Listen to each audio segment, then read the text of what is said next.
हमारे देश की लगभग 2/3 जनता के लिए खेती ही जीने का साधन है और खेती देश की अर्थव्यवस्था का एक बहुत ही अहम हिस्सा भी है।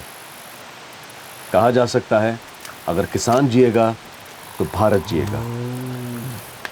सरकार खेती के विकास को बहुत महत्व देती है, उसके लिए नई नई योजनाएं बनाती है। खेती पूरी तरह से प्रकृति पर निर्भर करती है। खेती से जुड़ी कई तरह की मुसीबतों से जूझते किसानों की मदद करने के लिए सरकार किसानों को हर तरह की सहूलियतें देने की कोशिश करती है। लेकिन सवाल ये उठता है कि क्या ये कोशिशें, ये योजनाएं किसानों तक पहुंच पाती हैं? जब भी अर्थव्यवस्था के किसी क्षेत्र विशेष को ज्यादा महत्व दिया जाता है, तभी वहां ऐसी किसी भी कोशिश का नाजायज फायदा उठाने वाले गिद्ध मंडराने लगते हैं। ऐसे गिद्ध जो गरीबों के हिस्से का टुकड़ा छीनकर अपने लालच की भूख मिटाने के लिए तैयार रहते हैं।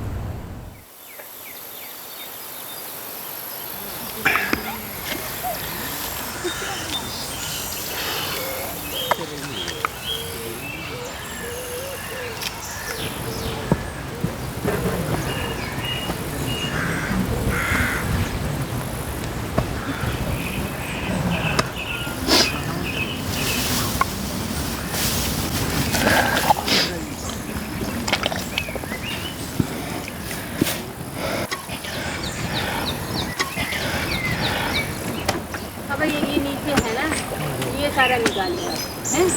हाँ, अच्छे से निकालिएगा, धान खराब है। भैया वो बीच में है, हाँ उसको काटिए।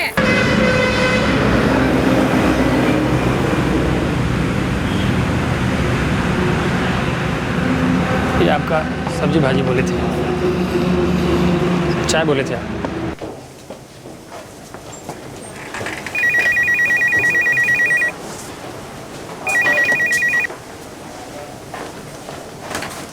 मैं कम इन सर। आओ कपिल। कपिल, कुछ लोन की अर्जियां हैं, मैंने जांच कर ली है, इन्हें पास करके लोन बांट दो। सर एक बार लोन डिपार्टमेंट को भी ये सारे पेपर्स दिखा लेते हैं। नहीं, इसकी कोई ज़रूरत नहीं है, मैंने हर केस ध्यान से देखा है। You may go. हेलो, नमस्ते मित्तल जी, हरीश बोल रहे हैं। हाँ नमस्ते गोयल जी, कैसे हो? मेहरबानी आप ये बताने के लिए फ़ोन किए हैं कि हम गांव वालों से उस नई योजना के बारे में बात करने वाले हैं। लेकिन एक बात का ख्याल रहे, हर किसान को सिर्फ 2 भैंसों की कीमत तक की रकम का ही लोन मिलेगा। जी जी समझ गए, बस याद दिलाने के लिए फ़ोन किए थे। अब रखते हैं।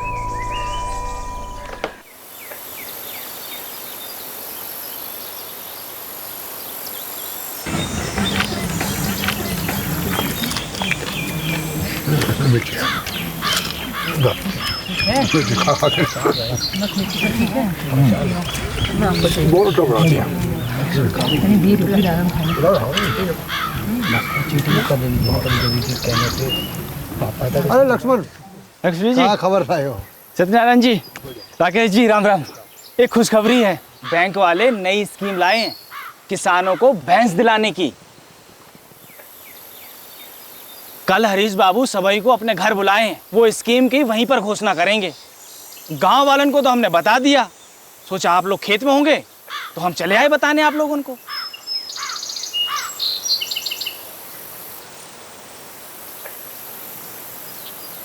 एक भैंस के लिए 30,000 तक का कर्जा बैंक देगी और एक किसान 2 भैंस के लिए अर्जी कर सकता है, तो कुल मिलाकर हुए 60,000। ठीक, मगर एक किसान को 2 भैंसन से ज्यादा नहीं मिलेगा। लेकिन ये कर्जा हमको वापस कब करना होगा? अरे भाई कोई जल्दी नहीं है, हैं?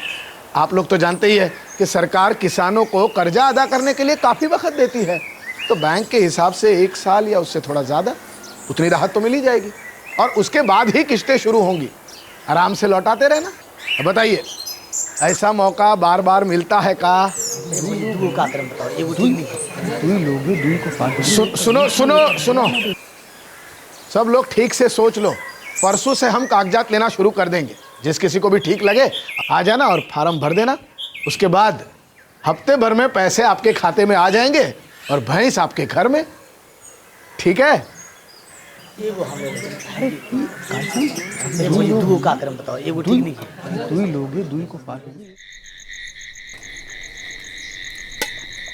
मौका तो अच्छा है, तुम क्या कहते हो? हाँ बाबूजी, घर में दूध आ जाएगा और जो दूध बचा वो डेयरी में बेच देंगे तो कुछ पैसा रुपया भी आ जाएगा। काम माँ, हमको तो लगता है फार्म भर ही दे तो अच्छा है।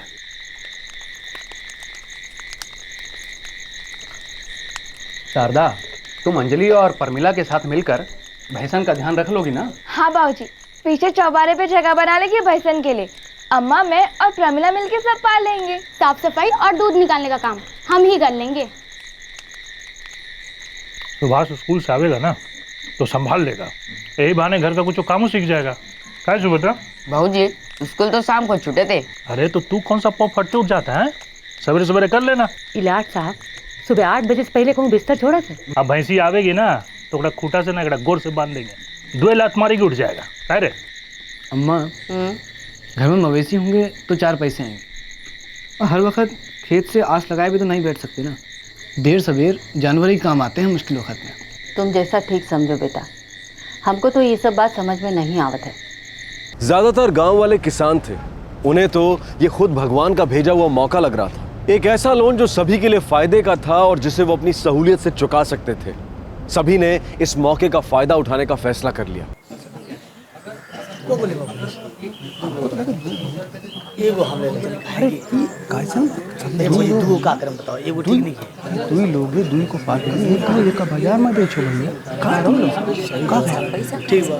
अरे जयंत, दिखाओ। अरे खेती कितना बीघा है वो तो लिख फार्म पर। कितना लिखेगा भैया? अब लो, हमें क्या पता कितना बड़ा खेत है तो यार, जितना बड़ा है उतना लिख दो। है लक्ष्मण? हाँ बाबूजी। सुन तो, जरा मदद कर इसकी। यहाँ पर यहाँ एक फोटो और यहाँ पे दस्तखत कर दो। ओ, अंगूठा लगाए। ठीक है, यहाँ अंगूठा लगा दे, बाकी हम भर देते हैं। ना अर्जुन, ये कापी बराबर नहीं है। मुंह कितना काला आया है तुम्हारा। हा? अरे प्रदीप, ये तो पैसा जमा करने की पर्ची है, पैसा निकालने की पर्ची कहाँ है? अरे हरीश भैया, आप बता दो कि इसमें तक कौन सी पर्ची लगेगी। हाँ, ये रही पैसा निकालने की पर्ची। अरे भाई सुनो, हर फार्म के साथ ऐसी बैंक से पैसा निकालने की 2-2 पर्चियां लगेंगी, और वो भी फार्म के ऊपर।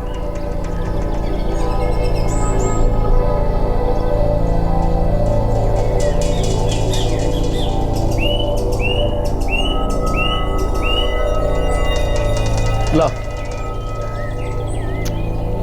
क्या बेवकूफी है। अरे बोल बोल के थक गए, पैसा निकालने की पर्ची ऊपर लगानी है। ये ऐसे ठीक है, जाओ। हाँ भाई, सब लोगों के कागजात तो आ गए, अब आप लोग फुर्सत से बैठ जाओ। हफ्ते भर में तो खुशखबरी आ जाएगी, दूध की गंगा बहेगी हर एक के घर में। अच्छा, प्रणाम। प्रणाम।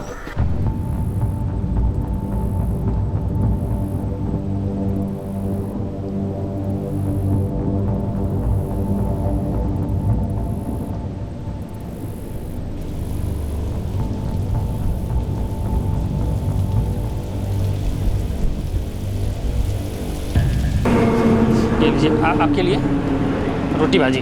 आपको चाचा? शंभू, एक आलू मटर, एक दाल तड़का, 2 रोटी।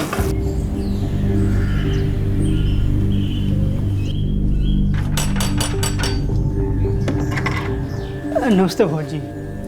नमस्ते। हरीश भैया घर पे हैं? हाँ, बुलाती हूँ। देखो अर्जुन, पैसा अपनी जेब में धरे तो नहीं बैठे हैं ना।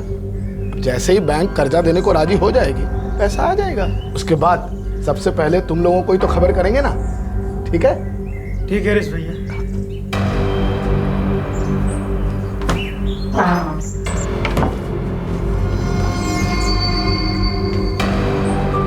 हरीश बाबू, 2 हफ्ता हो गया, आप तो कहे थे कि बैंक 1 हफ्ता में कर्जा दे देगी। देखो अजय, अब बैंक है, हमारे बाबूजी की तिजोरी तो है नहीं। वैसे भी सरकारी कामों में देर सवेर तो हो ही जाती है ना, और ये सब कुछ हमारे हाथ में थोड़ी ना है भाई। हम तो पहले ही कह चुके हैं, इधर कर्जे का पैसा आया, उधर फौरन हम आपको खबर कर देंगे। ठीक है हरीश बाबू।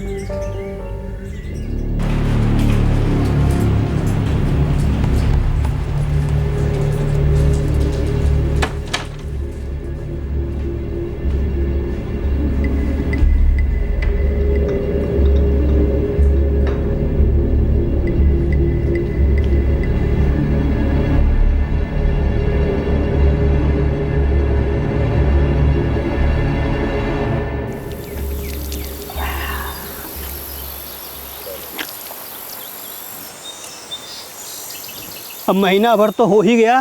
हरीश बाबू से भी पूछ पूछ के हार गए हैं। जब पूछो हर बार एक ही जवाब दे के टरकाए देते हैं कि और वक्त लगेगा, जबकि एक ही हफ्ते की बात हुई थी। हमका लगा था कागज पत्तर में कोनो गड़बड़ी ना हो गई हो, नहीं तो काहे लगता है इतना बखत। पर भैया हरीश भैया ने एक एक फॉर्म देखा था, उन्होंने जैसा बोला था हमने तो वैसा ही किया था ना। अब क्या मालूम भैया, कर्जा तो अभी तक आया नहीं। अब पूछे के अलावा क्या कर सकते हैं भाई। हम तो कहते हैं कि किस्मत में लिखा होगा तो भैंसी मिलेगी, न तो न सही। अरे हमरे पीछे हाथ धो के काहे पड़े हो भाई? हम कोई बैंक थोड़ी ना है जो कर्जा देंगे। नहीं हरीश बाबू, वो बात नहीं है। दरअसल 2 महीना से ज़्यादा हो गया है, तो हम सोचे कि एक बार पूछ लें कि क्या दिक्कत है। सुनो अजय, कागज पत्तर का मामला है, कुछ कमी हो गई होगी। चल बैंक मैनेजर से तुम खुद ही बात कर लो।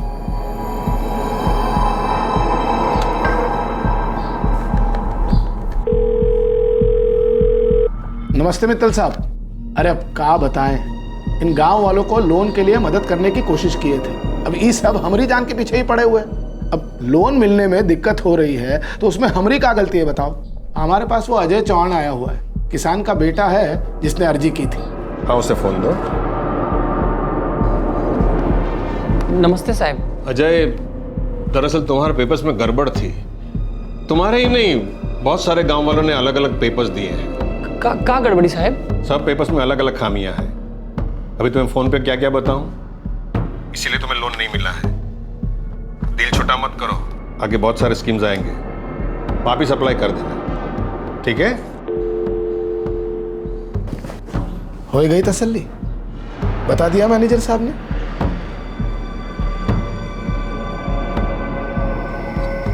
कोनो बात नहीं बाबूजी, जैसा चल रहा है वैसा चलता रहेगा। अब हमने जो सोचा था वो नहीं हुआ, सब अपने हाथ में थोड़ी ना होता है। हाँ वो तो है। सारे गांव वालों ने अपने घरों में भैंस बांधने का सपना देखे थे, अब जो अपने किस्मतें में नहीं है तो कैसे होता। अब देखते हैं आगे कुछ आता है तो। महीने बीते, बरसों बीते, बात आई गई हो गई। लोन के लिए आई स्कीम की बात को सब भूल गए थे। सारे किसान अपने सपने भुलाकर अपनी रोजमर्रा की जिंदगी में मशगूल थे। लेकिन 4 साल बाद 2010 में वो लोन जो उन्हें कभी मिला ही नहीं था, अचानक उनकी जिंदगी में दस्तक बनकर लौटा, और ऐसा लौटा कि उनमें से बहुत से लोगों को बर्बाद कर गया।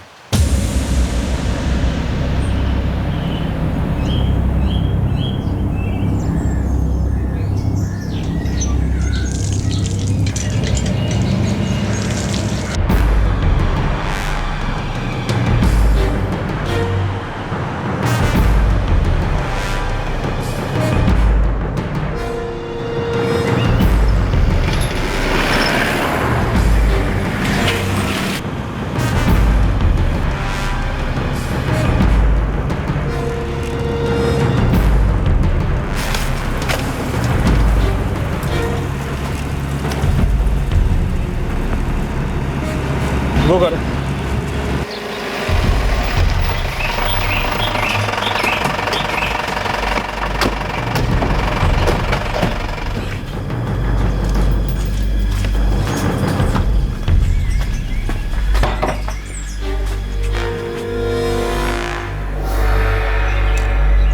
अजय चौहान ये रहता है? हाँ, वो हमारा बेटा है। ये नोटिस है उसके लिए। नोटिस? काहे का नोटिस? 2 हफ्ते में कर्जा चुकाना शुरू नहीं किया ना, तो अच्छा नहीं होगा तुम लोगों के लिए। हम बैंक के वसूली एजेंट हैं। अगर अगले 15 दिनों में सूद के साथ कर्जा चुकाना शुरू नहीं किए ना, तो कानूनन हम तुम्हारी ज़मीन छीन सकते हैं या और भी बहुत कुछ कर सकते हैं, समझी ना?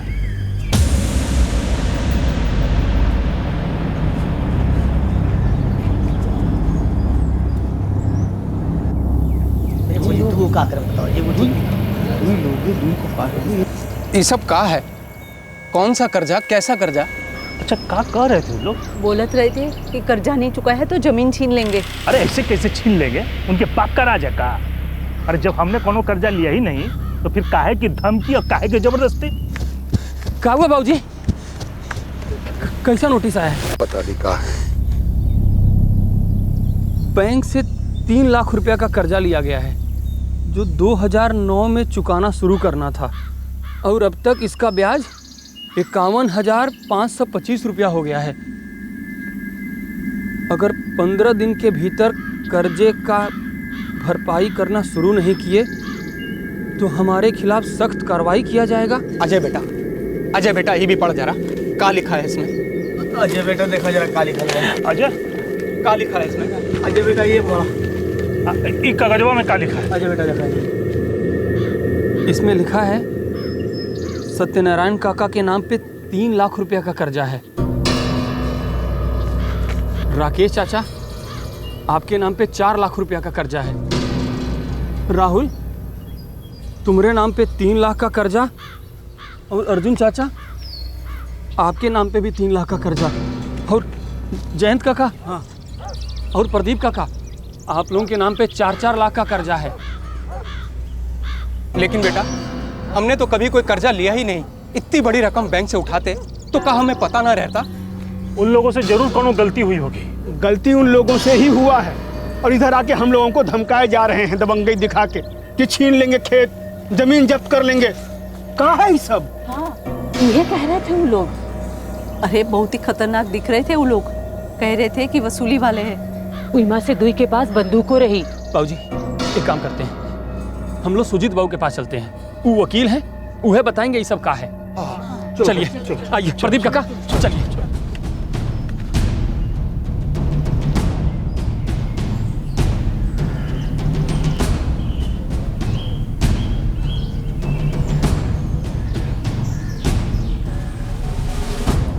ये तो बैंक का नोटिस है।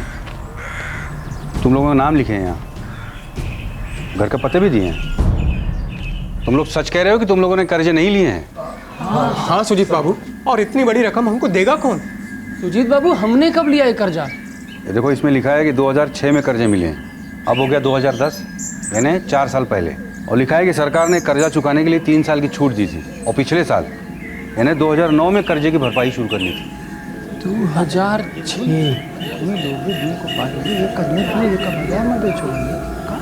हाँ सुजीत बाबू, 2006 में सरकार ने एक योजना चलाई थी जो हरीश बाबू लेके आए थे बैंक से। और उसमें भी 30 या 60 हजार रुपए तक ही मिलने वाले थे और बाद में तो वो कर्जा भी हम लोगों को नहीं मिला। ये हरीश कौन? वो हरीश गोयल? जी जी जी जी। अब तो एक काम करो, उसे से जाके पूछ लो, हो सकता है बैंक से कुछ गलती हुई हो, है ना? चलो चलो।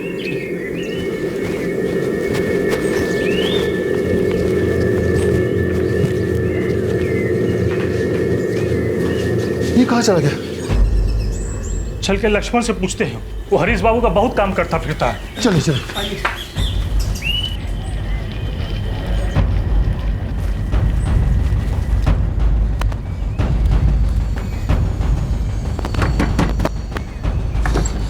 लक्ष्मण हरीश बाबू कहाँ हैं? वो तो हफ्ता भर पहले कहीं चले गए। कहाँ गए पता नहीं, पर क्या हुआ का? लक्ष्मण कुछ पता है वो कब तक लौटेंगे? ये देख नोटिस आया है बैंक से कर्जा लौटाने का। जबकि हम में से किसी ने कोई कर्जा लिया ही नहीं। वो भी कोई छोटा मोटा कर्जा नहीं है, भारी भरकम कर्जा है। किसी को 3 लाख, किसी को 4 लाख। और बैंक की वसूली करने वाले लोग आ रहे हैं, वो सब चील कौओं की तरह से हमारे सर पे मंडरा रहे हैं। कह रहे हैं हमारे खेत छीन लेंगे, जमीन जब्त कर लेंगे। ये तो बहुत बुरा हुआ भैया। हरीश बाबू पता नहीं कहाँ गए, हमको कुछ बता के नहीं गए।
बैठे बिठाए कौन सी शनि की छाया सर पे आ गई।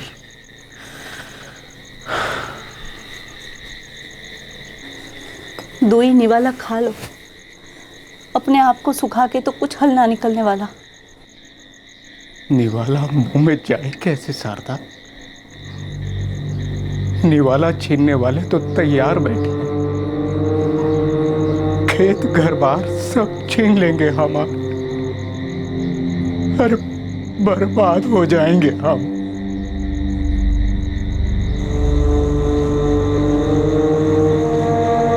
अरे ऐसे ही है, परेशानी कम थी का, बड़ी मुश्किल से तो गुजारा होता है।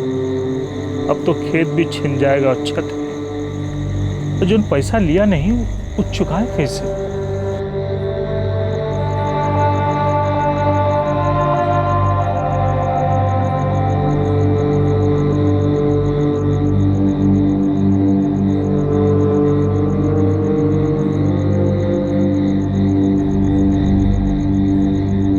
तुम लोगों के सबके खाते तो हैं ना बैंक में, हैं? नोटिस भी वहीं से आया है, तो तुम लोग सब वहाँ जाकर एक बार उनसे बात क्यों नहीं करते? देखो वहाँ जाके किससे क्या गलती हुई है। ऐसे सर पकड़ के बैठने से थोड़े हल निकलेगा।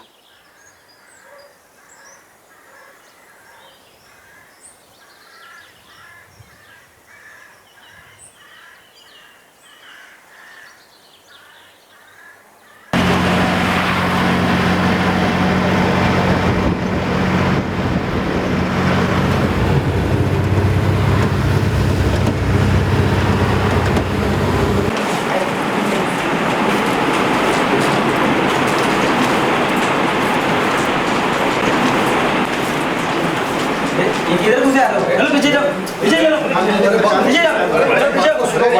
पीछे जाओ, पीछे। अरे भाई हमारी बात तो सुनो यार।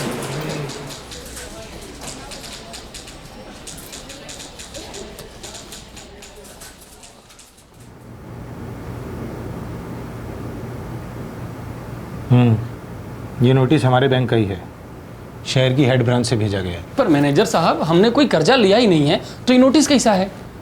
तो कर्जा हमें कौन देगा साहब? देखो तुम लोग कितनी भी बातें बना लो, मैंने खुद तुम लोगों के रिकॉर्ड चेक किए और पूरी जांच पड़ताल करने के बाद ये नोटिस तुम लोगों को भेजा गया है।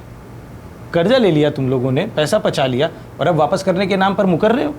साल 2006 में तुम लोगों को कर्जा मिला था, सुधीर मित्तल थे तब यहाँ के मैनेजर, याद आया कुछ? और जब कर्जा चुकाने का वक्त आया तो यहाँ खड़े होकर तुम लोग रोना धोना कर रहे हो। साहब हम लोग सच बोल रहे हैं, हमको कर्जा मिला ही नहीं। हाँ साहब, हम छोटे किसान हैं, कोई मालदार लोग तो है नहीं, हम क्या करेंगे इतना पैसा का? देखो इधर उधर बात घुमा फिरा के करना बंद करो। कर्जा लिया है तुम लोगों ने और ये बात हमारे वसूली डिपार्टमेंट में चली गई है। तुम लोगों ने कर्जा लेते समय जो जमीन गिरवी रखी थी जब्त हो जाएगी वो, और अगर नहीं तो फिर मामला जाएगा सीधा कोर्ट में। उसके बाद खेत खलियान घर बार सब बिक जाएगा। इसीलिए अच्छा होगा चुपचाप कर्जा वापस लौटा दो। नहीं साहब, कोई बड़ी गलती हुई है, हमने कोई कर्जा लिया ही नहीं है। गलती वलती कुछ नहीं हुई है। एक चीज़ है जिसमें मैं तुम लोगों की मदद कर सकता हूँ। हाँ साहब, अब आप ही मदद कीजिए ना। देखो मैं तुम लोगों का कर्जा तो माफ़ करवा नहीं सकता, लेकिन हाँ पिछले साल का ब्याज माफ़ करवा सकता हूँ। लेकिन इसके लिए तुम लोगों को भी मेरे लिए कुछ करना पड़ेगा। देखो तुम लोगों के ब्याज की रकम बहुत ज़्यादा है। तुम लोग सब मिलकर मुझे 15-15 हज़ार रुपया दो तो मैं तुम लोगों का ब्याज माफ़ करवा दूंगा। लेकिन हाँ, कर्जा तुम लोगों को फिर भी चुकाना पड़ेगा।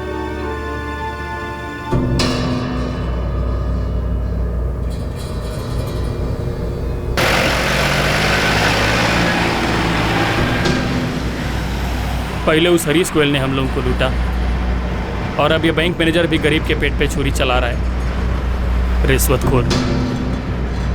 इतना पैसा कहाँ से आएगा? घर बार बेच के भी इतना पैसा ना हो पाएगा भैया। अब क्या करें हम, किसके पास जाएं?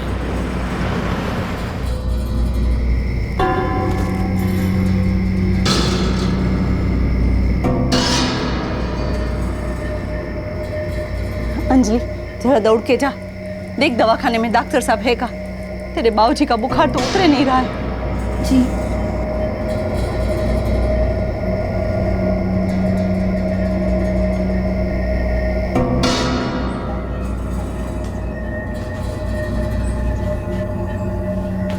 अजय जी, अजय देखो, एक काम करो, सबके पास बैंक की पासबुक तो होगी ना? जिन जिन के नाम नोटिस आया है उनके खाते तो है ना बैंक में? हाँ सुजीत बाबू, सारे गांव वालों का खाता है उसी बैंक में। हाँ, तो सबका लोन का पैसा वहीं आया होगा। तुम लोग समय समय पर पासबुक में एंट्री करवाते हो ना? सुजीत बाबू, हम लोगों को खेत की उपज का सारा पैसा ठेकेदार से सीधे सीधे मिल जाता है, वो भी नगद में, तो बैंक जाने का जरूरत नहीं पड़ता है। अच्छा, यानी काफ़ी अरसे से तुम लोगों ने अपनी पासबुक अपडेट नहीं करवाई है।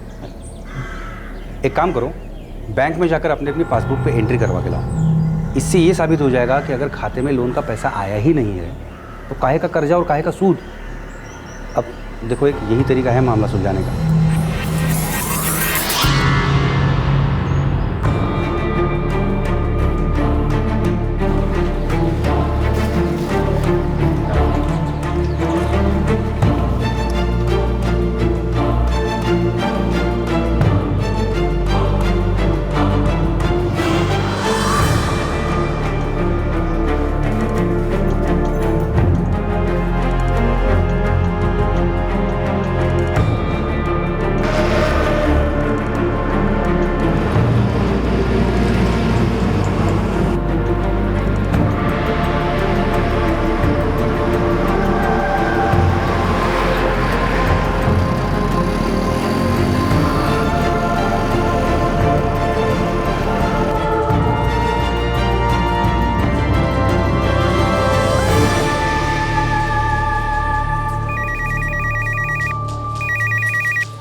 सुजीत बाबू, ऐसा कैसे हो सकता है?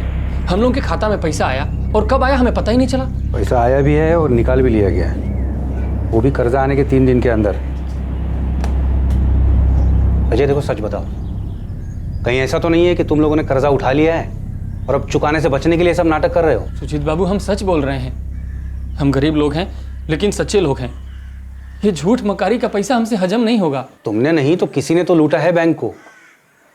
इतनी बड़ी बड़ी रकम जिसका खाता है उसकी विड्रॉवल स्लिप और साइन के बगैर कोई कैसे निकाल सकता है? हाँ, ये रही पैसा निकालने की पर्ची। अरे भाई सुनो, और फार्म के साथ ऐसी बैंक से पैसा निकालने की 2-2 पर्चियां लगेंगी, और वो भी फार्म के ऊपर। सुजीत बाबू, ये सब उस हरामखोर हरीश गोयल का किया हुआ है। उसी ने हमें कर्जा दिलाने के लिए हमसे 2-2 पर्चियां ली थी। लेकिन तुमने तो कहा था कि तुम लोगों ने 30 या 60 हजार का कर्जा लेने के लिए अर्जी दी थी और लोन अमाउंट मंजूर भी नहीं हुआ था। हाँ, पर पैसे निकलवाने के लिए पर्चियां उसी ने ली थी।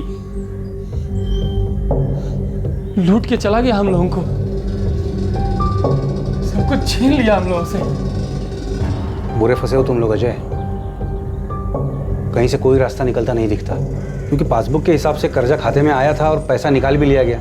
अब अगर ये काम हरीश ने किया है तो भी साबित करने के लिए कुछ तो सबूत चाहिए ना। इसके लिए जांच पड़ताल करनी पड़ेगी। अब इस मसले पर कोई कुछ ठीक से बता सकता है तो वो है बैंक का उस समय का मैनेजर सुधीर मित्तल। सुजीत बाबू, अब आप ही बताइए, हम लोगों को क्या करना चाहिए? हम कहेंगे पुलिस में जाके शिकायत दर्ज करवाओ। हो सकता है हरीश को ढूंढने में वो मदद कर पाएं, और कुछ नहीं तो कम से कम इस बात का तो पता लगा सकें कि सुधीर मित्तल इस वक्त कौन से ब्रांच में नौकरी कर रहा है। उससे बात करके देखो शायद कोई रास्ता निकल आए।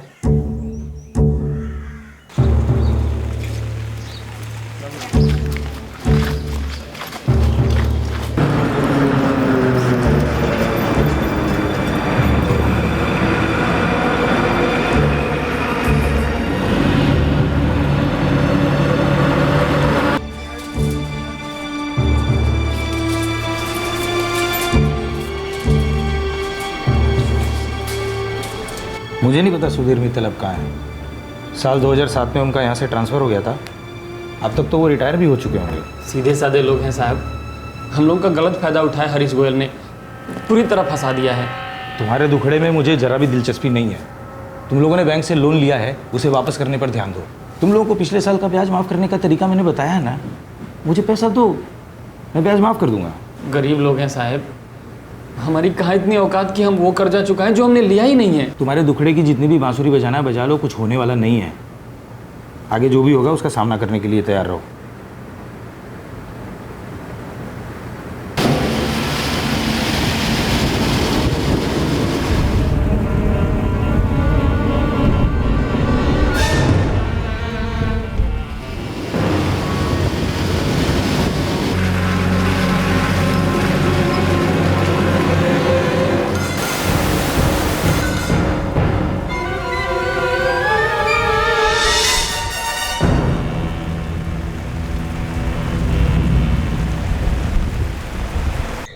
भाई सत्यनारायण की तबीयत तो एकदम बिगड़ते जा रहा है। और वो वसूली एजेंट कह रहा है कि अब और मोहलत नहीं मिलेगी, हर तरफ अंधेर मचा है भैया। सुजीत बाबू का कहना है कि हम सब लोगों को पुलिस में शिकायत दर्ज करवाना चाहिए। अब वह एक तरीका है उस हरामखोर हरीश गोयल तक पहुंचने का। एकदम सही कह रहे हो बेटा, न जाने कहाँ भाग के चला गया ये गांव छोड़ के, और हम लोगों को नरक की भट्टी में झोंक दिया। भैया भैया, वो बाबूजी की हालत बहुत ही खराब है, आप सब जल्दी चलिए।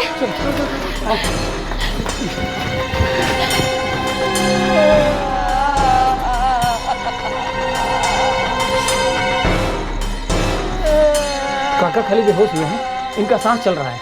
अरे इनको तुरंत लेकर अस्पताल चलना चाहिए। प्रकाश जरा देख, कोई ट्रैक्टर का बंदोबस्त हो जाए, जा जल्दी जा।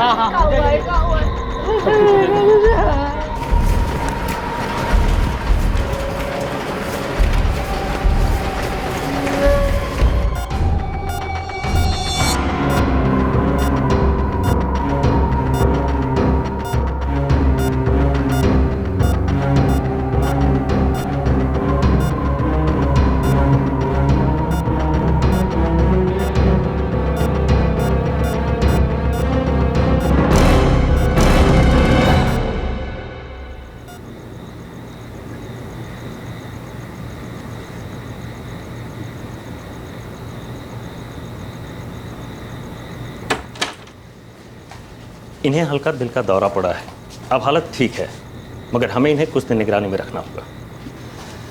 डॉक्टर साहब, काका ठीक तो हो जाएंगे ना? देखिए, इनकी हालत का असली अंदाज़ा अगले 48 घंटों में ही मिल पाएगा। Excuse me.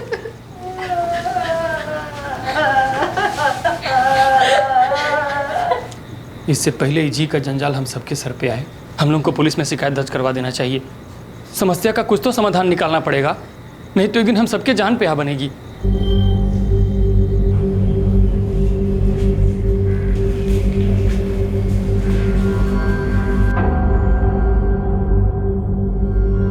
साहब, रोज वो वसूली वाले हम गांव वालों को तंग कर रहे हैं, जीना मुश्किल हो गया है हम लोगों का। हाँ साहब, यही कारण से हमारे किसान भाई सत्यनारायण जी को दिल का दौरा पड़ गया है, अभी तक अस्पताल में है। देखो, तुम लोग जो भी कहो, लेकिन मैं आंखें मूंद कर तुम लोगों की बातों का भरोसा कैसे कर लूँ? तुम लोग कुछ और बोल रहे हो, तुम्हारी ये पासबुक कुछ और। हम लोग भी वही बात आपको बता रहे हैं। हरीश गोयल जो है, ये सब उसी का किया धरा है। उसी ने हम गाँव वालों को लूटा और उसके बाद गाँव छोड़ के पता ना कहाँ भाग गया। और 4 साल लग गए तुम लोगों को ये पता लगाने में कि कोई तुम्हारे नाम से पैसे लेकर भाग गया। देखो, मैं तुम्हारी बात मान भी लूं तो भी कानूनी तौर पर तुम लोगों के पास अपने बचाव के लिए कुछ भी नहीं है, और कोई भी इस मामले में बैंक की तरफदारी करेगा। उनका पैसा गया है तो वसूली तो होगी ना, और अपना पैसा मांगने से किसी को कौन रोक सकता है? और क्या शिकायत लिखूं मैं तुम लोगों की कि हरीश तुम लोगों को लूट कर भाग गया? किस सबूत पे लिखूंगा मैं ये तो तुम लोग बोल रहे हो कि उसने तुम्हारे दस्तखत करवा के तुम लोगों से विड्रॉल स्लिप ली और तुम लोगों ने दे भी दी। सिर्फ कही सुनी बातों पर केस दर्ज नहीं होता है।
सत्यनारायण तो गुजर गए सुजीत बाबू, अभी कर्जा का बोझा का उनके परिवार वालों पर पड़ेगा। हाँ, मतलब कर्जे की भरपाई के लिए ज़मीन के कागजात एक तरह से गिरवी थे, तो सत्यनारायण जी के गुजरने के बाद अब ज़मीन पर बैंक का ही हक है। का कोनो रास्ता नहीं है कि हम गरीबन की कोई सुने? ये ऐसे तो हम सब लुट जाएंगे। कुछ समझ में नहीं आ रहा है। हाँ, एक बार तुम लोग यहाँ के एसडीएम साहब से मिल लो, हो सकता है तुम सब लोगों की बात सुन के वो कुछ जांच पड़ताल करवाएं इस मामले में। वो इतने बड़े अफसर हैं, हम लोगों की बात सुनेंगे? देखो, कोशिश करने में क्या नुकसान है, क्या कहेंगे, ना ही तो कहेंगे ना, लेकिन हो सकता है तुम लोगों की बात सुन लें और कुछ उपाय निकल आए।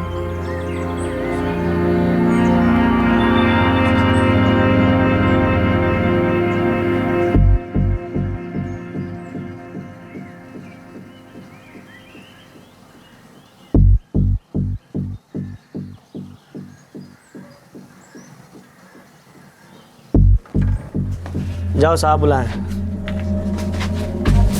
साहब, हमको लगता है हरीश गोयल ही वो आदमी है जिसने हम सबको ठगा है।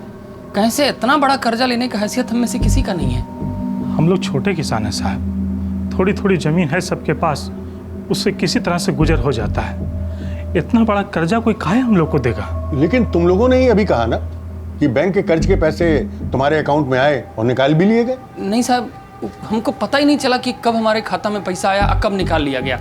सारे किसानों का बैंक में खाता है, पर कौन किसान रोज रोज बैंक जाता है साहब? वो तो बैंक की वसूली करने वाले लोग नहीं आते, तो हम लोगों को मालूम ही नहीं चलता कि हमारे बैंक के खाते में कहाँ से पैसा आया और कैसे किसी ने निकाल लिया। तुम लोगों ने बैंक अधिकारियों से बात की? क्या कहा उन्होंने? साहब, बैंक तो हमारा सुन ही नहीं रहा है, बल्कि ऊपर से तो ऊपर से साहब, हम लोग हर जगह गुहार लगा चुके हैं।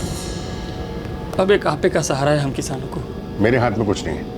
अगर आप ही ऐसा कहेंगे तो हम कहाँ जाएंगे साहब? देखो, मैं चाहकर भी इस मामले में तुम लोगों की कोई मदद नहीं कर सकता, और खासकर बैंक के मामले में तो मैं दखलंदाजी कर ही नहीं सकता। और एक बात तुम लोगों को बता देना चाहता हूं कि अगर बैंक ने तुम्हें कर्ज दिया है और कर्ज की रकम बैंक के पास वापस नहीं आई है, तो बैंक को पूरा अधिकार है अपने कर्ज को वसूल करने का। अब रही बात कि किसने किसको ठगा है, ये जानने के लिए हमें सबूत चाहिए ना, और सारे सबूत जो हमारे पास हैं ये सारे के सारे तुम लोगों के खिलाफ है। अब ऐसे में मैं तुम्हारी क्या मदद कर सकता हूँ? साहब, ऐसे मत लौटाइए साहब, हम मर जाएंगे साहब। अरे ये क्या कर रहे हो? ये ऑफिस है, चलो वहां चलो, लो इसको। परिवार सड़क पर आ जाएगा साहब। देखो, मैं तुम लोगों को एक सलाह देता हूँ, अगर तुम लोग चाहते हो कि तुम्हारे केस में आगे कार्रवाई हो, तो सीधे जाके डीएम साहब से मिलो। डीएम यानी डिस्ट्रिक्ट मजिस्ट्रेट साहब। अगर वो मुझे कोई आदेश देते हैं तो मैं इस केस में जरूर कार्रवाई करूंगा, वरना मैं मजबूर हूं। सॉरी।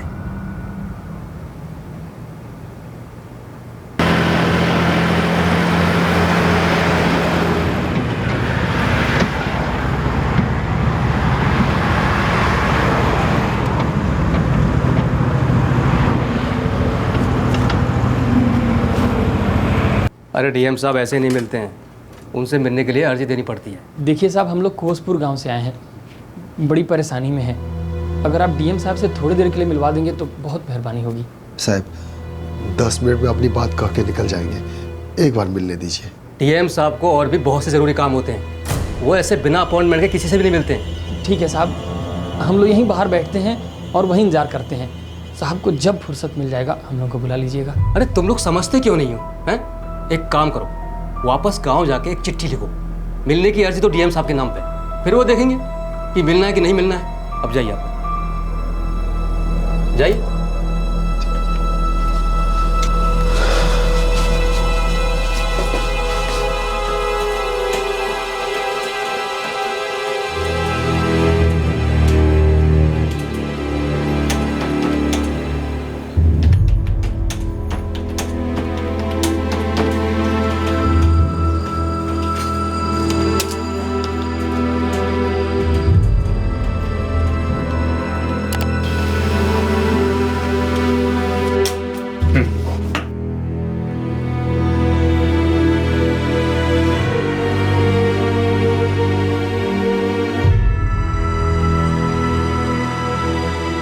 हम इसे रजिस्टर्ड आईडी से भेजेंगे ताकि रसीद हमें मिले। सबूत भी रहेगा कि डीएम ऑफिस को अर्जी मिल गई है, जिसकी रसीद हमारे पास रहेगी।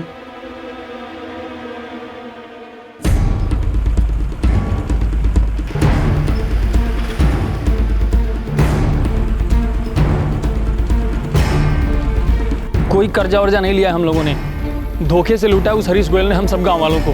देखो, हमें कोई फर्क नहीं पड़ता किसने किसको लूट लिया, हमें तो बस बैंक के पैसे की वसूली करनी है, उसी का कमीशन मिलता है हमें। चुपचाप ना दोगे तो चीख चिल्ला के, मार काट, रो पीट के पैसे तो हम निकाल ही लेंगे। ऐसे कैसे धमकाते रहते हो तुम लोग? बंदूक है तो खूब दबंगई दिखाओगे। अब तक खूब प्रेम मनोहार से बात किए हैं, महीना हो गया, एक को दमड़ी नहीं लौटाया तुम लोगों ने। तुम लोग पैसे नहीं दोगे तो हमें भी नहीं मिलेंगे। बैंक ने तो बोला है जो करना है करो इनके साथ, बस पैसे निकाल लो। फिर भी अब तक हमने शांति से समझाया तुम लोगों को, लेकिन अब आखिरी बार कह रहे हैं, कान खोल के सुन लो। जो इस हफ्ते से पैसे चुकाने शुरू नहीं किया तुम लोगों ने, हम तुम लोगों का खेत बेचना शुरू कर देंगे। सबके खेतों के कागज है हमारे पास, समझे?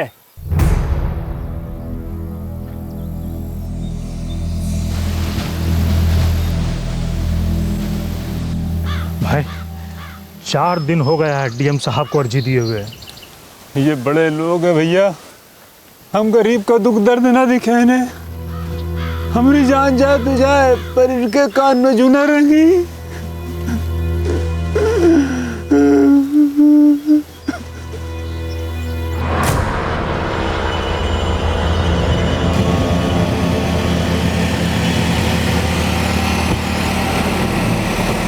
अरे अब क्या तुम धमकी देके जवाब लोगे चिट्ठी का? क्यों भाई, बस तुम ही चिट्ठी लिखे हो पूरे देश में? अरे साहब के पास कितनी अर्जियां आती है पता तुम्हें? साहब 1 हफ्ता से ज़्यादा हो गया अर्जी दिए, इधर हम लोग का जान जोखिम में पड़ा है। एक किसान सत्यनारायण काका मर चुके हैं और दूसरे प्रदीप काका का तबीयत भी बहुत खराब है। बहरे हो क्या तुम? अरे कितनी बार बताऊं, जब डीएम साहब चाहेंगे तभी अर्जी का जवाब देंगे, और नहीं चाहेंगे तो कोई जवाब नहीं देंगे। सब हम किसी को तंग नहीं करना चाहते हैं, बस एक बार हम हमारी बात डीएम साहब के सामने रखना चाहते हैं बस। अगर अब तुम यहाँ से दफा नहीं हुए ना तो हम पुलिस को बुलवा के तुम्हें धक्के मार के ऐसे बाहर निकलवा देंगे। अरे सीधी सी बात तुम्हें समझ में नहीं आती क्या? डीएम साहब नहीं मिलेंगे, चलो यहाँ से। खराब करके रख दिया है।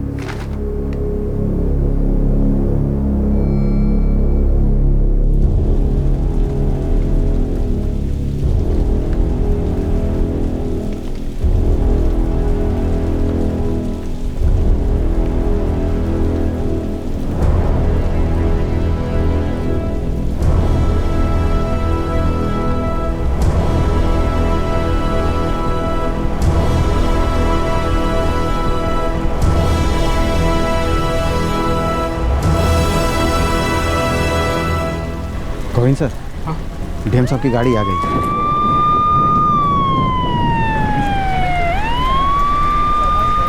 जब तक ये लोग तमाशा खड़ा ना कर ले, चैन नहीं मिलता लोगों को।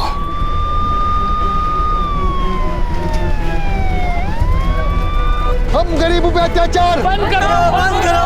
हम गरीबों पे अत्याचार बंद करो, बंद करो। हम गरीबों पे अत्याचार बंद करो। देखिए ना साहब, बिना बात कितना हल्ला गुल्ला मचा रखा है इन लोगों ने। कर्ज के नाम पे धोखा, कर्ज के नाम पे धोखा।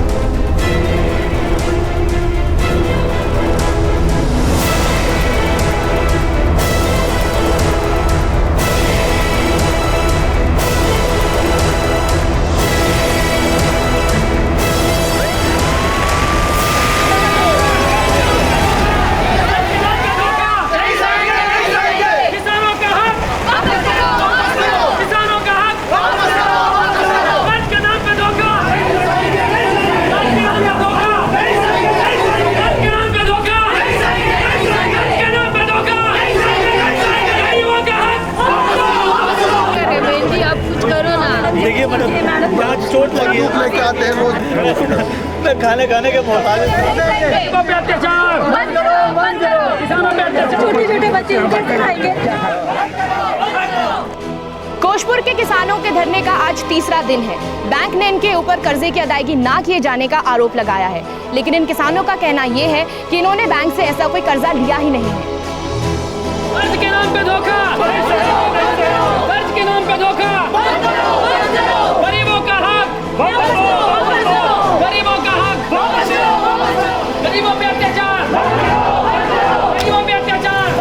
अब इन किसानों के इस विरोध में 3 और पड़ोसी गांव के कई किसान शामिल हो चुके हैं, जो कि इसी बैंक से जुड़े ऐसे ही घोटाले का शिकार हुए। कर्ज के नाम पे धोखा, कर्ज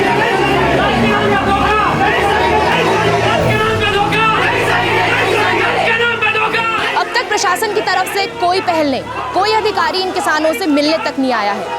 इतने बड़े पैमाने पर सरकारी योजना का ये घोटाला हुआ है। अब देखना ये है कि क्या प्रशासन इन गरीब किसानों की बात सुनकर इस मामले की जांच पड़ताल करवाएगी या नहीं।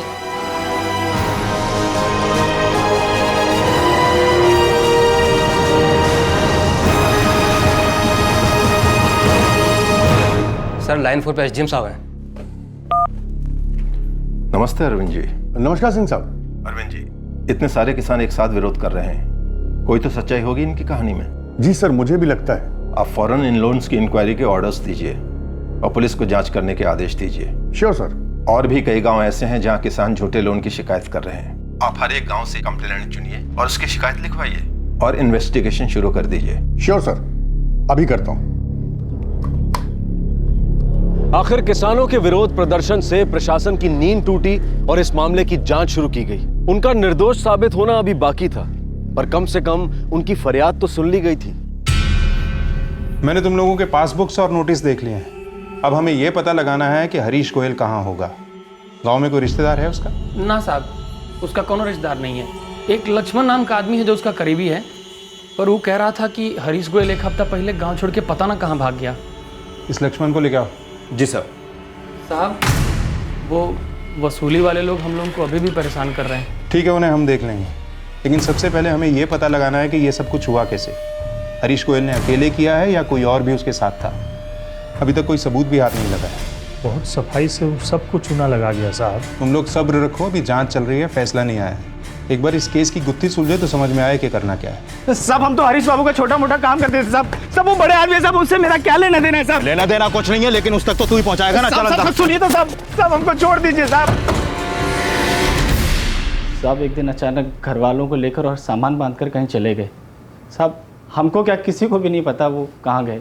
चल तेरी बात मान ली, वैसे कहाँ जा सकता है वो? सब सच में नहीं पता सर। ये हरीश गोयल जब से इस गांव से गया तब से उसका नंबर भी डीएक्टिवेट हो गया। उसको पता चल गया होगा कि बैंक वसूली के लिए नोटिस भेज रहा है, इसीलिए चुपचाप फरार हो गया। बैंक में जब भी कोई नई स्कीम शुरू होती थी तो गांव वालों को सबसे पहले वही बताता था, है ना? हाँ साहब। और ये बैंक मैनेजर सुधीर मित्तल, जिसने इतनी दरियादिली से कर्जे बांटे, उसे तो जानता होगा तू। अरे नहीं साहब, मैनेजर जैसे बड़े लोगों से हमारा क्या मेल, हम तो कभी उनसे मिले भी नहीं। सर वो अजय बोल रहा था कि इस वक्त बैंक मैनेजर कोई अनुरुद्ध सिंह है। इस सुधीर मित्तल का पता लगाते हैं, उसे पता होगा कि लोन सैंक्शन हुए कैसे।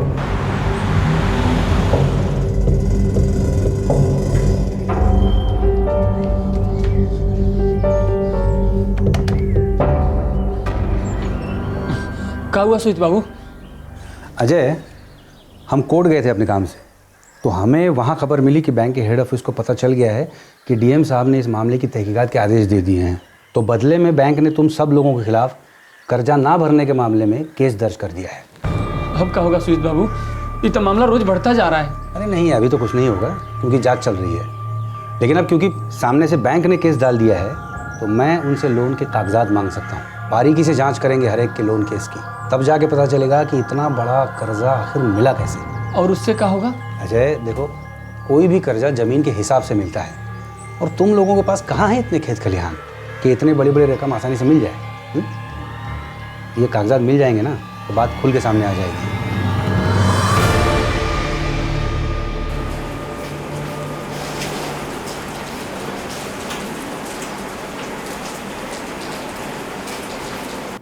क्या?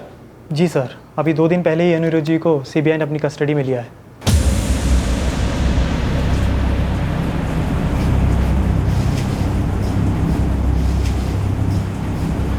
किस लिए? जी वो चंद्रपुर गांव के किसान की लोन की लिमिट बढ़ाने के लिए उनसे रिश्वत मांगी और उसने सीबीआई में कंप्लेंट कर दी। अच्छा, तो घोटालों की परंपरा काफ़ी पुरानी है इस बैंक में। 2006 में भी कोशपुर गांव के कुछ किसानों को लोन दिए गए थे जो उन्हें आज तक मिले ही नहीं। इस केस में मेन अभियुक्त था इसी गांव का एक आदमी हरीश गोयल और मैनेजर थे सुधीर मित्तल। वो कहाँ हैं आप? ये तो 4 साल पुरानी बात है और इस बैंक में मेरे को सिर्फ 2 साल हुए हैं। मेरे वक्त सुधीर मित्तल यहाँ पर नहीं थे। कोई तो होगा जो उनके बारे में जानता होगा। जी शायद कपिल राणा आपको कुछ बता सके। वो उस वक्त हमारी बैंक की लोन डिपार्टमेंट में थे। मैं कम इन सर? आओ कपिल। इस वक्त वो हमारी वाराणसी की ब्रांच में है। उनका नंबर है आपके पास? नंबर तो नहीं है लेकिन मैं आपके लिए ढूंढ के निकालता हूँ। धन्यवाद। एक तरफ उस बैंक के ब्रांच मैनेजर को रिश्वत मांगने के लिए हिरासत में लिए जाने की चौंकाने वाली खबर सामने आई। ये साफ दिखाई दे रहा था कि किसानों को धोखा देकर उनके नाम पर लोन लिए जाने की बात सच हो सकती है। वहीं दूसरी तरफ वकील सुजीत शर्मा ने बैंक से किसानों के लोन के पेपर्स निकलवाए। बहुत सी बातें अब खुलकर सामने आने वाली थी। ये तुम लोगों की लोन के मंजूरी के कागजात हैं जो बैंक ने कोर्ट में जमा किए हैं। ये लो, अजय चौहान, जयंत सैनी,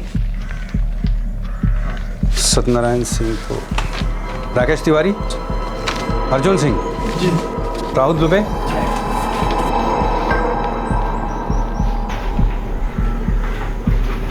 ये तो वही कागज है जो हमने भैंस के कर्जा के लिए हरीश को दिए थे। और ये देखिए, यहाँ हमने 30,000 रुपए भरा था और इसको बढ़ा के 3 लाख कर दिया गया है। आई देखिए, हमारा कागज पे कायद है, सैकड़ा हजार 4 लाख रुपया कर दिया। ये देखा बाबू काली 4 लाख रुपया, हमार 3 लाख रुपया।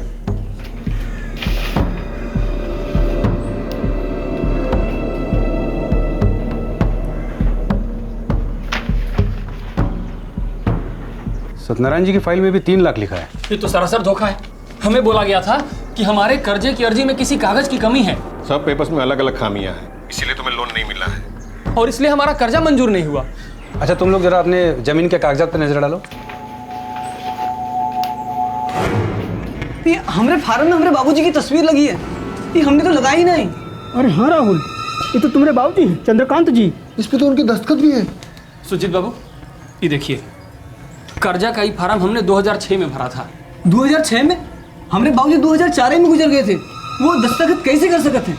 सुजीत बाबू, ये देखिए, हमारा कागज पर हमारी घरवाली सुभद्रा का नाम चढ़ा दिया है। ये देखिए उसका दस्तखत, वो तो अंगूठा टेक है, उसको कहाँ लिखना आता है? अच्छा, तुम लोग एक बार जमीन के कागजात देख लो अपने अपने।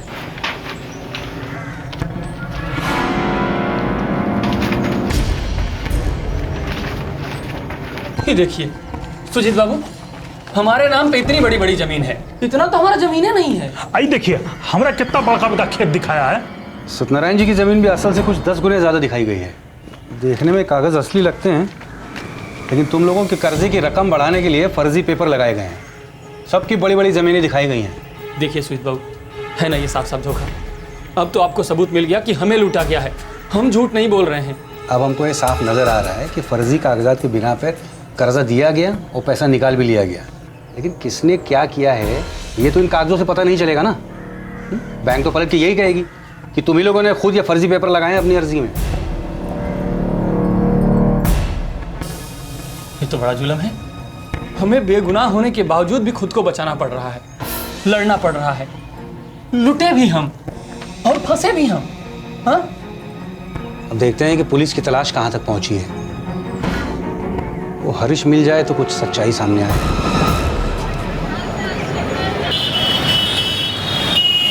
सर, हम तो पहले भी लोन डिपार्टमेंट में एक छोटे से क्लर्क थे, आज भी क्लर्क ही हैं। मैं समझता हूँ कपिल, लेकिन जब तुम वहाँ लोन डिपार्टमेंट में काम करते थे और सुधीर मित्तल मैनेजर थे वहाँ, तब ये फ्रॉड हुआ है। तुम फौरन कोशपुर आ जाओ, बहुत कुछ पूछना है तुमसे। सर, ये हरीश गोयल के नाम का रेड अलर्ट जारी कर दिया गया हर जगह और हमारे खबरी भी काम पे लग गए हैं। इस हरीश की फ़ोटो है हमारे पास और आगे की जांच के लिए एसडीएम की परमिशन भी है। इसकी तस्वीर हर जगह लगवा दो, कब तक बिल में छुपा रहेगा। जी सर।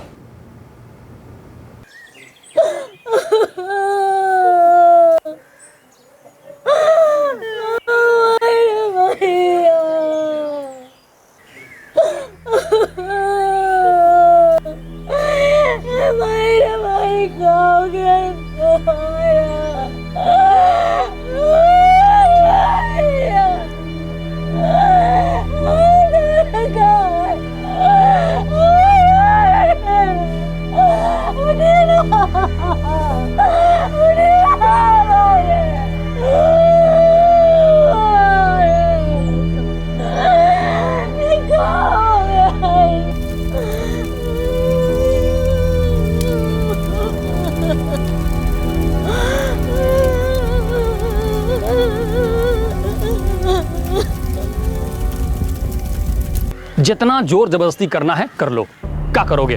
जान लोगे? हम लोग तो वैसे ही रोज रोज मर रहे हैं। अब तुम्हारी धमकी से कोई डरने वाला नहीं है। तुम्हारा झगड़ा बैंक से है, हमसे नहीं। हम सिर्फ यहाँ अपना काम करने आए। तुम यहाँ सिर्फ हम गरीबों को धमकाने आए हो, जबकि धोखा हुआ है हमारे साथ। ऊपर से तुम लोग गिद्ध की तरह मंडराए हुए हम पर। हम सिर्फ बैंक का पैसा निकलवाने आए हैं ताकि हमारा कमीशन मिल सके। इतने चक्कर लगा चुके हैं, अभी तक कर्जे की एक भी दमड़ी नहीं लौटाए तुम लोगों ने। और भरेंगे भी नहीं, समझे? पुलिस की जांच चल रही है, तुम्हारा बैंक कोर्ट तक पहुंच गया है। अब काहे की वसूली? अब जो होगा कोर्ट कचहरी में ही होगा। ये वसूली ने अब तक 2 जान लेकर ली है। कोई और हम सबको लूट के चला गया, पीछे ये पनौती छोड़ गया। बहुत झेल लिया भैया हम लोगों ने, अब चले जाओ यहाँ से। जा रहे हैं, लेकिन जल्द ही वापस आएंगे दोबारा नोटिस लेके। तो देखते हैं क्या करते हो तुम।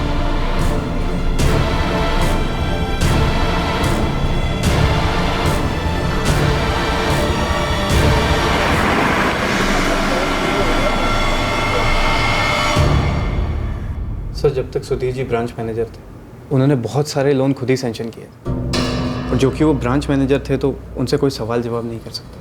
कोशपुर गांव के इन किसानों के लोन्स भी सुधीर मित्तल ने खुद ही सेंक्शन किए थे? हाँ सर, उन्होंने ही सेंक्शन किया हूँ। गांव वाले ये पेपर्स लेके आए थे हमारे पास, हमने जांच की है इन पेपर्स की। ये वो पेपर्स हैं जो बैंक ने कोर्ट में जमा किए थे, गांव वाले के वकील ने वहाँ से निकलवाए। बहुत सी गड़बड़ है इन पेपर्स में। सभी लोन्स के लिए एक ही गारंटर है, हरीश गोयल। ऐसे कैसे हो सकता है कि कोई बैंक किसी के लोन के पेपर्स बिना देखे बिना परखे उन्हें लोन सैंक्शन कर दे? सर, हमने आपको बताया ना, सुधीर जी ब्रांच मैनेजर थे और एक बार उनका ओके का थप्पा लग गया सर, फिर कोई कुछ नहीं बोल सकता था। हो सकता है इस सब में वो भी शामिल हो। हाल ही में यहाँ का मैनेजर रिश्वत मांगने के इल्ज़ाम में पकड़ा गया है। कोई हैरत की बात नहीं कि इसमें सुधीर मित्तल भी शामिल हो। क्या तुम्हें सचमुच नहीं पता है कि उसका ट्रांसफ़र कहाँ हुआ है? और अगर वो रिटायर हो गया है तो कहाँ है? कोई तो होगा जो ये सब कुछ जानता होगा। सर, किसी को भी नहीं पता कि सुधीर जी कहाँ हैं। दरअसल सुधीर जी का कभी कोई ट्रांसफ़र हुआ ही नहीं था। 2008 में उन्हें सस्पेंड किया गया था और उसके बाद किसी को नहीं पता।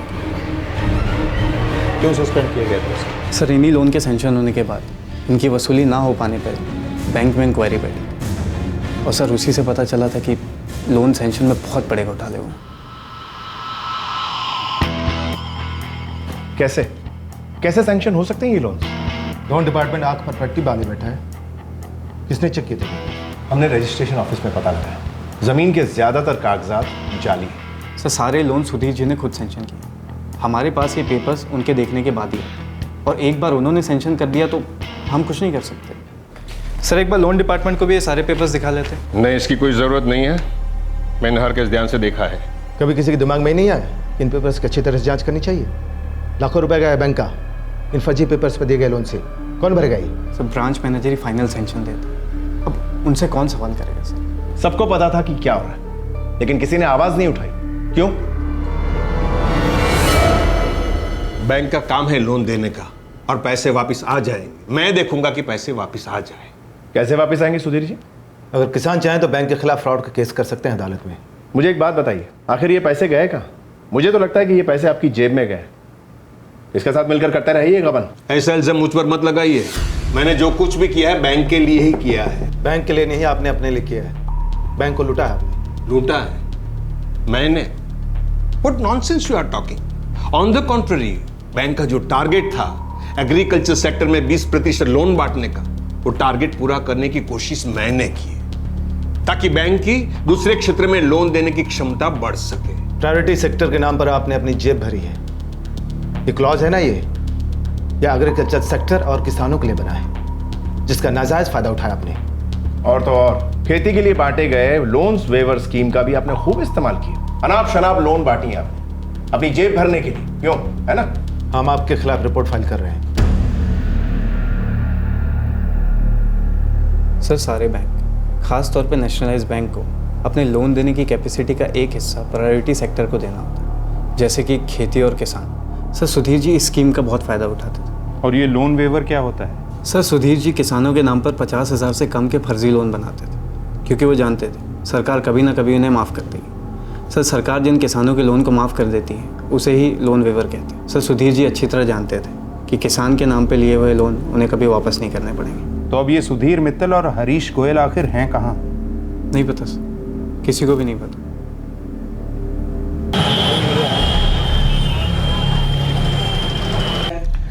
प्रताप जी, ये प्लान ए, ये प्लान बी, इन दोनों का कॉम्बिनेशन गजब का कॉम्बिनेशन है। जब तक आप 55 के हो जाओगे, ये स्कीम आपको कम से कम हर साल 12 लाख का फायदा देती रहेगी। ये देखिए प्लीज। लेकिन ये स्कीम तो कुछ और ही बोल रही है। प्रताप जी, अब मेरी बात सुनिए, दिन रात में यही काम करता हूँ। ये 3 पॉलिसी मिला के मैंने एक खास पैकेज तैयार किया है। ये लीजिए, लाइफ सिक्योर्ड, प्रीमियम कम और 10 साल के बाद पैसे वापस।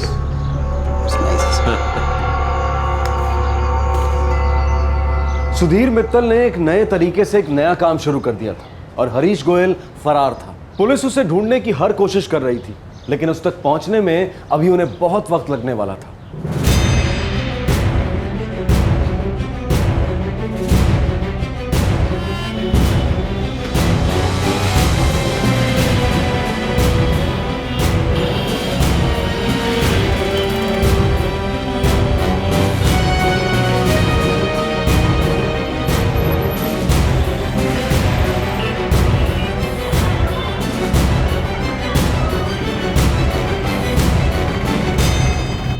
हमने कोई कसर नहीं छोड़ी है, लेकिन ये केस अब तभी आगे बढ़ेगा जब ये हरीश गोयल हमारे हाथ लगेगा।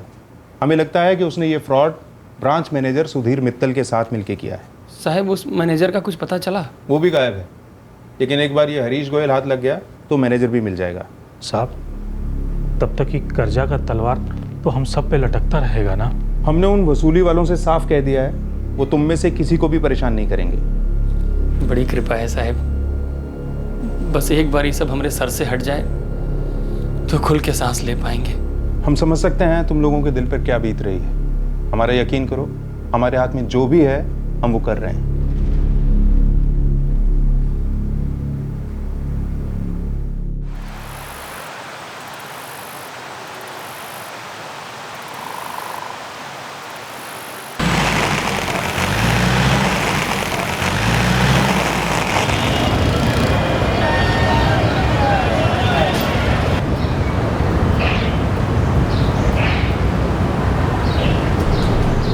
तीन साल और बीत गए। अब ये केस क्राइम ब्रांच के पास आ चुका था। अपने आसपास शिकंजा कसते देख आखिर हरीश गोयल ने कोर्ट के सामने सरेंडर कर दिया। अब इस सारी साजिश से पर्दा उठने वाला था। तो तुम सब कुछ बताने को तैयार हो? हमने ये सब कुछ सुधीर जी के साथ मिलकर किया। पूरा प्लान बताओ, कब, कैसे, क्या किया? हम गांव वालों को हर उस नई योजना के बारे में बताते थे जो बैंक की तरफ से घोषित होती थी। हम सुधीर जी से फॉर्म्स लेते और गांव वालों के बीच उसकी घोषणा कर देते। हम गांव वालों से फॉर्म भरवाते थे, उनके दस्तखत लेते थे और उनके परिवार वालों की फ़ोटो भी लेते थे। हमें पता होता था कि गांव वालों को काफ़ी सारी चीज़ों के बारे में कोई जानकारी ही नहीं है। वो लोग हम पर भरोसा करते थे। कागजात इकट्ठा करने के बाद हम और सुधीर जी लोन की रकम बदल देते और कागजात भी बदल देते। सुधीर जी ब्रांच मैनेजर थे, इसीलिए ये सारा काम आसानी से हो जाता था।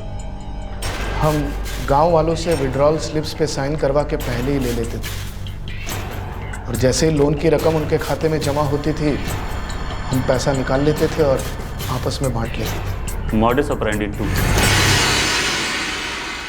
लोन की क्रेडिट लिमिट बढ़ाना। हर किसान को उसकी जमीन के हिसाब से लोन मिलता था। और फिर तुम लोग फर्जी पेपर से लोन की लिमिट बढ़ाते थे, ज्यादा जमीन दिखाकर। जी, जितनी ज्यादा जमीन होती थी उतना ही बड़ा लोन मिलता था। और फिर बढ़े हुए लोन का पैसा उनके अकाउंट्स में जाता था और किसानों को सही तरीके से जो पैसा मिलना चाहिए उन्हें मिलता था, और बाकी का पैसा तुम्हारे और सुधीर मित्तल के पास जाता था। जी। मॉडस ऑपरेंडी 3, हम लोग फर्जी नामों पर फर्जी पेपर्स भी बनाते थे, कभी कभी मरे हुए लोगों के नाम के भी, जिनके नाम से बैंक में खाते हो और जो कभी बंद ना किए गए हो। हम लोग ऐसे खाते ढूंढते थे। सुधीर जी लोन पास कर देते थे और हम पैसा निकाल लेते थे। जाहिर है, फर्जी साइन करके। जी हाँ। और उन लोन में से कितने रिकवर नहीं हुए? सुधीर जी सरकार की लोन वेवर यानी कर्जा माफी योजना का खुलकर इस्तेमाल करते थे। बहुत सारे कर्जे 50,000 से कम के होते थे और इस रकम के किसानों को दिए जाने वाले कर्जे सरकार अक्सर माफ कर देती है। सुधीर जी को कर्जा माफी की योजना के बारे में पता होता था। कर्जे का खाता बंद हो जाता, इसलिए कोई सवाल करने वाला नहीं था। तुम लोगों के कर्मों का खामियाजा गरीब किसान भुगत रहे हैं। सुधीर मित्तल तक तुम ही पहुंचा सकते हो। कहाँ है वो? हमें पक्का तो नहीं पता, पर हम कुछ जगह बता सकते हैं जहां वो हो सकता है।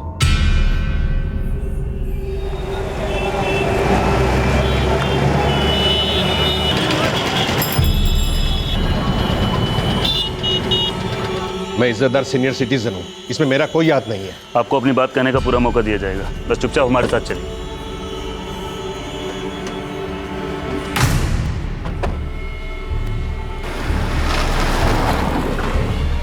ये सब हरीश की मनगढ़ंत कहानी है। टेल मी, आपके पास क्या सबूत है कि ये सब कुछ मैंने किया है? बैंक ने भी मेरे खिलाफ इंक्वायरी बिठाई थी, आज तक एक भी सबूत नहीं मिला उन्हें। सुधीर मित्तल, हरीश ने साफ साफ बता दिया है कि किस तरह से तुम लोग धोखाधड़ी का प्लान चलाते थे और बैंक को लूटते थे। कौन सी धोखाधड़ी, कौन सा प्लान? ये गलत इल्जाम है मेरे खिलाफ, मैं इन्हें स्वीकार नहीं करता। I don't accept that. ठीक है, हम तुम्हें कोर्ट में पेश करेंगे। वैसे हरीश पहले ही कोर्ट में सरेंडर हो चुका है, कोर्ट के सामने सारे गुनाह कबूल कर चुका है। अब तुम और तुम्हारा वकील अपने हिस्से की दलील दे सकते हो।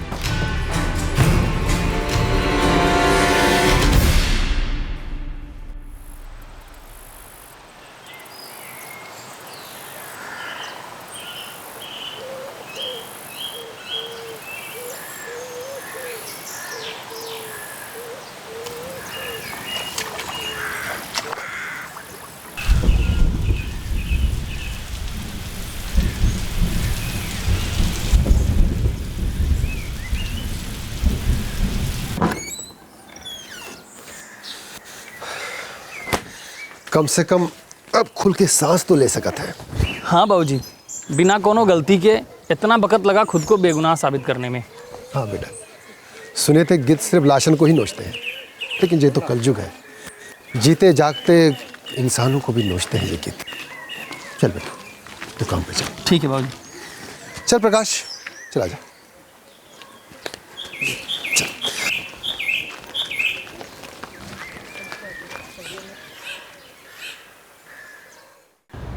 हरीश गोयल जमानत पर बाहर है और सुधीर मित्तल न्यायिक हिरासत में है। सुधीर मित्तल का अब भी यही मानना है कि उसे इस केस में फंसाया गया है। बैंक ने अपने रिकवरी एजेंट के हाथों अब गांव वालों को सताना बंद कर दिया है। ये गांव वाले अब उस चिंता और डर से मुक्त हो चुके हैं जिसने इनके जीवन में उथल पुथल मचा दी थी। लेकिन कुछ लोग जो इस घटनाक्रम के दौरान अपनी जान खो बैठे हैं, वो अब कभी वापस नहीं आएंगे। जब बड़े बड़े बिजनेसमैन लोन लेते हैं और अक्सर लौटाने में चूक भी जाते हैं, लेकिन बैंक उनसे पैसा वसूल करने के लिए लड़ते ही रह जाते हैं। लेकिन जब गरीब लोगों को इनके वसूली करने वाले लोगों का सामना करना पड़ता है तो उनकी नींद हराम हो जाती है, जीना दूभर हो जाता है। सवाल ये उठता है कि किसानों के और कृषि क्षेत्र के विकास के लिए इतनी योजनाओं के बावजूद उनके जीवन में कोई परिवर्तन क्यों नहीं है? लोन्स की माफी की योजनाएं और इतने अनुदानों के बावजूद क्यों हमारे किसान आत्महत्या करने पर मजबूर हैं? क्या ये लोन माफी की योजनाएं और बाकी सुविधाएं इन किसानों तक पहुंच पाती हैं, उन लोगों को मिल पाती हैं जो इसके असली हकदार हैं? इस केस से कई अहम सवाल सामने आते हैं। बैंक के ब्रांच मैनेजर के अपनी गैर कानूनी गतिविधियों के लिए सस्पेंड होने के बावजूद भी उसके कार्यकाल में दिए गए लोन के बारे में बैंक ने जानने की कोशिश क्यों नहीं की कि शायद गांव वालों को धोखा दिया गया हो? आखिर क्यों उनसे लोन्स की वसूली के लिए रिकवरी एजेंट्स भेजे गए? बैंक ने अपने ही ऑफिसर्स के इस तरह की साजिश में शामिल होने की संभावना पर सवाल क्यों नहीं उठाए, जबकि उसी ब्रांच का एक दूसरा मैनेजर रिश्वत लेने की कोशिश करते हुए पकड़ा गया था? डिजिटाइजेशन की प्रक्रिया को अपनाने से ऐसे मामलों में पारदर्शिता आएगी, जिसका हमें स्वागत करना चाहिए। लेकिन इसके साथ ही ये भी सबसे जरूरी है कि ऐसे गिद्धों पर रोक लगाई जाए जो ऐसी हर प्रक्रिया में दूसरों को अपने लालच का शिकार बनाने का तरीका ढूंढते रहते हैं। और ये कोशिश सिर्फ प्रशासन की तरफ से नहीं, बल्कि हमारी तरफ से भी होनी चाहिए। हमें सतर्क रहना होगा ताकि ऐसे मुजरिम हमारा फायदा ना उठा सके। आपसे फिर मुलाकात होगी क्राइम पेट्रोल सतर्क में एक और नए केस के साथ। तब तक अपना ख्याल रखें, सुरक्षित रहें और याद रखें, सही वक्त सही कदम, सतर्क रहें। जय हिंद। क्राइम पेट्रोल्स के और भी दिलचस्प कहानी देखने के लिए हमारे चैनल को सब्सक्राइब करें और बेल आइकॉन दबाना न भूलें।